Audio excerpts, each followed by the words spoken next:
Hey everyone, this is Maddie Regis, paid media manager at Automox, bringing you a new episode of IT Insiders, Automox's podcast that introduces you to the people behind the product.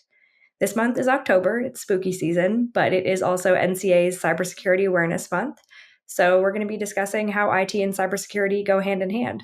We're chatting with Tom Bowyer, our Director of Security, and he also happens to be one of the hosts of our Fix/Patch Tuesday podcast. So make sure that you check that out if you have not already. Tom, thanks so much for joining us. Yeah, absolutely. Glad to be here and always willing to do this stuff. Awesome.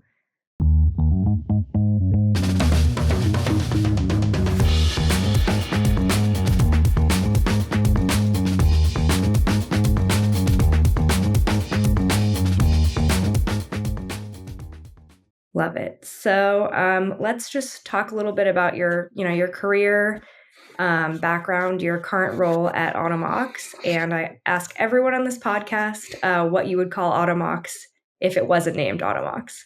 Absolutely. So for me, my career, it really started, I think, when I was a teenager. I was kind of everyone has one, right? The computer guy in the household or girl. And I just, for whatever reason, it just kind of drew me in, right? That traditional IT work. And then out of high school, I joined the Air Force. Spent some time in the Air Force. In my last few years in the Air Force, I did IT work. Afterwards, I got out, did some government contracting work for a while, doing IT, and it was when I was, still a little early in my career. I worked at this small internet service provider, and it was just a small team of us, and we were consistently being attacked. Our phone systems and stuff for our customers were, attacked by, who knows what. But in that moment, I really caught the security bug, and a lot of us in the industry, we kind of follow the same path where we're either in IT or software development or similar, and we kind of catch the security bug, and then we pursue that. So yeah, from there, I've mostly been in security in the cloud SaaS space. I would say for the last 10 years, that's where I've been at, and yeah, it's been great. Day to day, I run security and IT here at Automox, so we do it all, and it's been really, really awesome. We also, I think, maybe the first ever security team to release a product. So, Patch Safe within Automox was completely driven by our team and members of our team, and that's really, really awesome to see. If you just give people the space to be creative, they can really come up with some neat stuff. And having something we created be on like a conference booth, like that logo is on our website and a lot of our sales pitch decks, it's really, really cool to see security and how it's evolved over the last 10 years, and it's awesome here at Automox. And I would say, to answer your last question about the name, if I had to give Automox a different name, I think it would be Starfleet. So I'm not a big Star Trek nerd. Honestly, I'm more of a Battlestar Galactica kind of guy, but I've always liked the name Starfleet. And to me, it's about kind of shining light on the unknown. And I think really that's what Automox does really well, is that for the longest time, at least in my career, endpoints have kind of been this unknown area where, yeah, we try to do a good job at security and IT, and often there's just an EDR on there and some other maybe additional monitoring tools, but all of that third-party software and no one really knows what's going on there. And I think Automox really solves that pain point. And, for us internally, it's been very, very helpful for us. So I would say Starfleet, my long-winded answer. No, I really like that. I think that's the most sort of creative and out of the box idea. I think it's a really good way that how you explain the product, because obviously, a lot of people just think patching, but there's a lot more to it, and yeah, it just really helps with the control and the visibility. So I like that, shining the light on the endpoints. That's awesome. I didn't Um, practice that either, so just no yeah, practice at all there. no, I love that. So you talked about you kind of run the security and the IT ops teams. So just take me through, like, how do you typically work with both of them day to day? Because I know that both teams have told me it's very helpful to be able to have that collaboration, and that's not always the case at every organization. Yeah, absolutely. And there's a balancing act there too. There's a job that still needs to happen on both sides, and one part of the department is really, really heavily focused on business enablement, so helping other parts of the business be successful. And what works really well is with security, you have them right there, right at your side to bounce ideas off of. Like, hey, this department wants to do X thing. What are our thoughts here? And we can all get together and collab on it and say, we can accept this risk, we can accept that risk. We're not really comfortable accepting this risk unless we do X. And that collaboration has been really, really effective for us internally on the team, just having that open dialogue, which for whatever reason people don't have, which I don't understand, because a lot of us come from IT and we know the pain points, and being on the other side of the house, that's something I always drive to the team, is just open and honest communication. We'll talk about the good and we'll talk about the bad, even if it's kind of painful.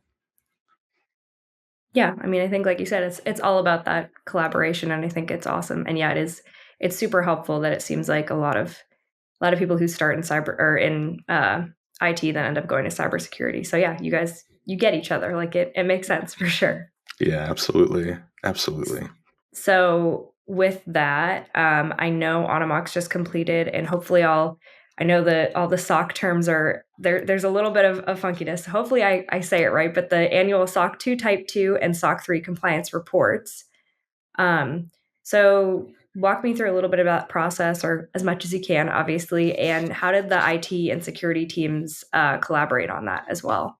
Yeah, absolutely. So SOC 2 Type 2 and SOC 3 are basically just a report that says we are doing a good job at security internally, and not just like us reporting it, but also we have an auditor that comes in and looks at our evidence and looks how we've been doing things over a period of time.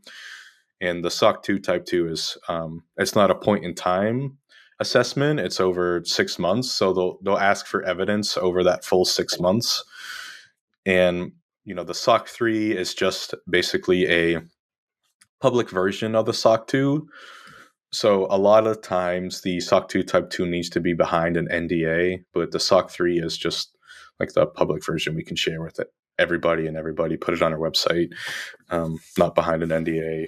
But yeah, it, like everything else, it's just another one of those projects. We're an agile security and IT team, which might shock a lot of people, but that's how we work. We work in sprint cycles, and we've been doing that now for years, and it's been very, very successful. So it's just another thing that we do in the sprint, right? We know every year when it's coming, around June, July, we assign out the work. The teams take the work and they collab on it. They get the screenshots in and they get it done. I mean, it's just like any other body of work, any other sprint cycle. You just assign the people to the work, and they'll do their best to get it done and collaborate, raise any issues as they're going through it. And we've been through a lot of different people internally on the team over the years, but I think in general it's worked very well just running it together as a team, because they can help each other collect evidence and bounce ideas off of each other, reach out to the auditors.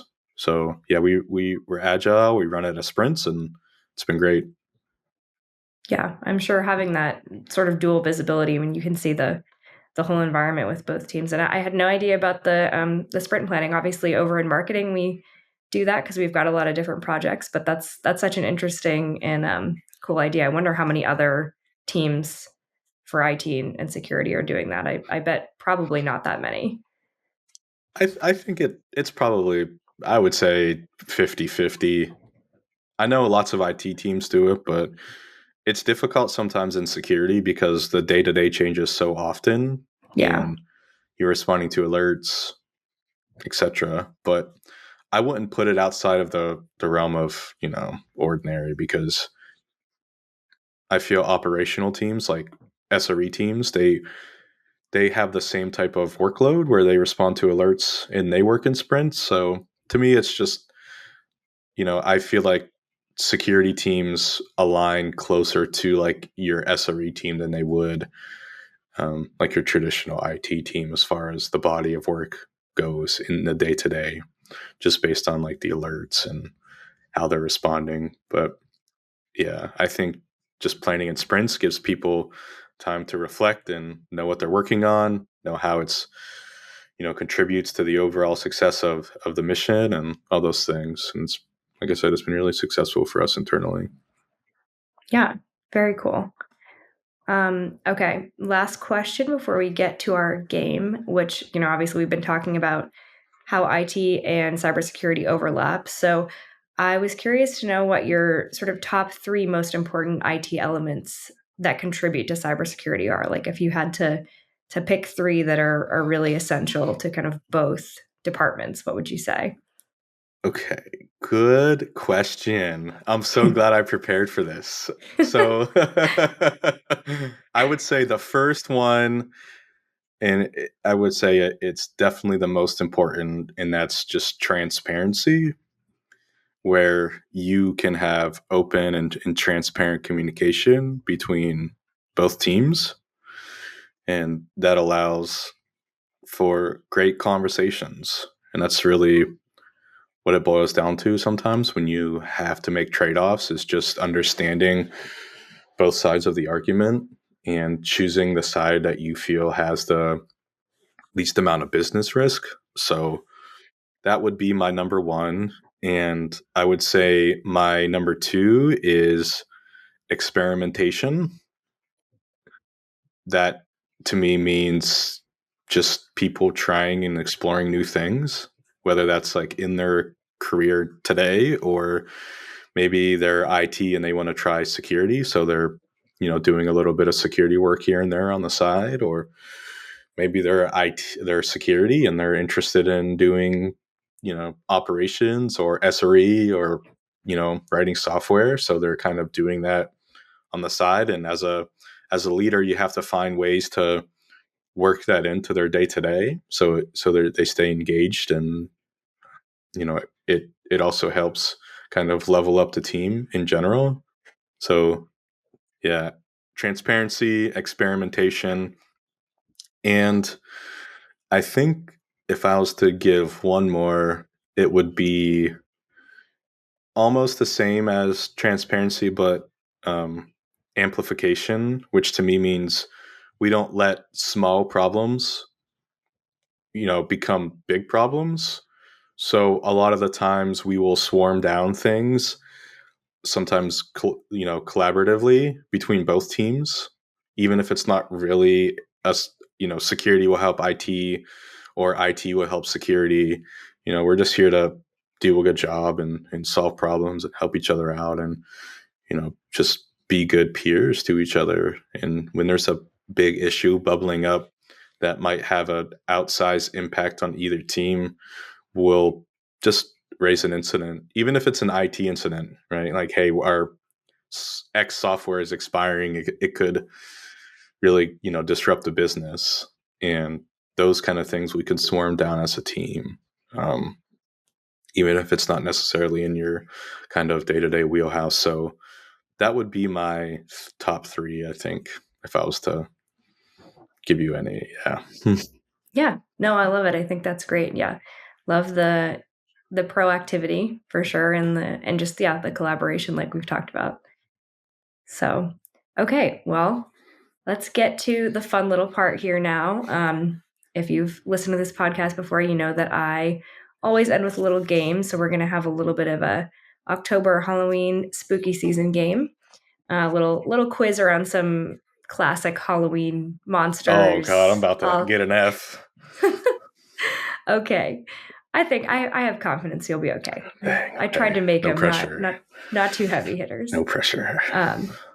So I mentioned patching. Obviously, patching is a very important part of both IT and security team day to day. Just again, it's an important act. There's also a certain famous Halloween monster that is patched together, or you might say sewn together. So, what is that creature's full name? The full name, like Frankenstein, but also other names. Yes, there's a little because there's the creator of the monster, and then there's the monster Mm-hmm. itself. I don't remember. But you're close. You've basically said it. So I'm just gonna go with Frankenstein. I don't know. Yeah, we'll give it to you. We'll give it to you because it's so technically it's Frankenstein's monster. Now this is where I get to be a little nerdy because I'm a nerd about Halloween. But Frankenstein is the creator of the monster, and then Frankenstein's monster is the actual name. But most people just call him Frankenstein, so we'll give that to you. I'll take um, it. Awesome. And, we also discussed things around vulnerabilities. That's another subject that is top of mind for security. And there's a lot of Halloween creatures, spooky creatures that have them too. So, can you name one of the vulnerabilities that vampires have? Oh man. There's I mean, different items. I think a lot of us in security and IT have the same vulnerability as well, and that's sunlight because we never leave the basement. So I love that. I love that. Bringing it back to the subject. Yep, that is absolutely accurate. So you got that one too. And finally, and you have definitely mentioned this, IT and security teams should carve out time to work together. But before pumpkins, people did actually carve other kinds of vegetables, things like that on Halloween. Do you know what any of those might have been? Maybe a squash. Yep. Yeah. Dang. Yeah, turnips, potatoes, root vegetables, all that kind of stuff. They used to use lots of different things. So there you go. You got all of them right. Awesome Three job, for three. Tom. All right. 3 for 3. Thanks so much for joining us. Everyone listening, make sure you keep an eye out for new autonomous IT podcasts every Tuesday and Thursday. And that includes the Fix Tuesday / Patch Tuesday podcast that Tom is a part of. So, Tom, thanks so much for being here. And I'm sure we'll have you on again soon. Yeah, likewise. Happy Yeah. Halloween, everyone. Happy Halloween.